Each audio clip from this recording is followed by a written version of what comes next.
Pricing your house to sell is a very tricky thing. It most definitely is not an exact science. Your agent will help you look at comparable sales.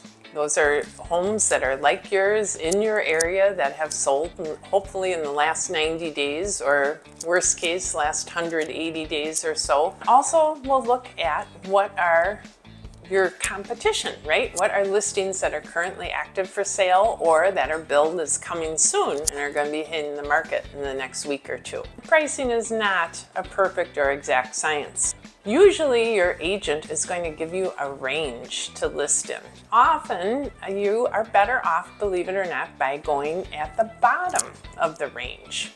And the reason for that is buyers experience FOMO just like any other person, right? They have the fear of missing out and they really don't want to miss out on a great deal.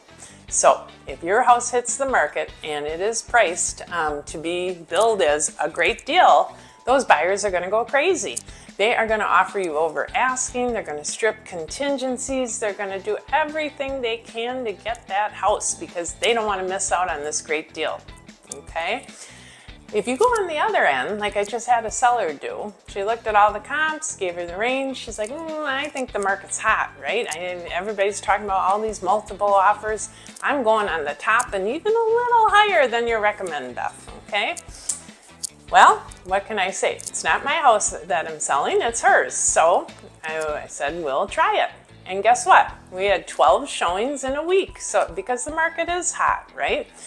And we didn't get any offers. So the rule of thumb really is within 14 days, 10 to 14 days, or 10 to 12 showings, you should get an offer. And if you don't, you know you are priced too high. When you experience what we did, where you have good activity, 12 showings, I even had an agent say she thought she was going to write an offer, but then the buyers backed off. That means that you are super, super close to the market value, but you are still just a little too high. If you take it down 3 to 5%, and you really want to talk to your agent about that because you may be crossing a certain big boundary in search by adjusting by 5 versus 3, or maybe that 3% will push you into a whole new bracket. You make that slight adjustment like we did this week and boom, a whole bunch of new showings and multiple offers, and the seller got more than they thought they would.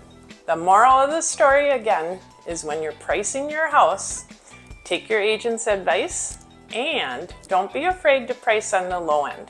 The market will bid it up. I have seen numerous houses go for as much as $100,000 over the asking. So if that market value is there, you will get that price. And if it's not, you won't linger on the market. You'll get multiple offers clustered where the market is, and you will clearly see that. If you'd like more advice on selling your home, follow me, Beth Jaworski with Shore West Realtors.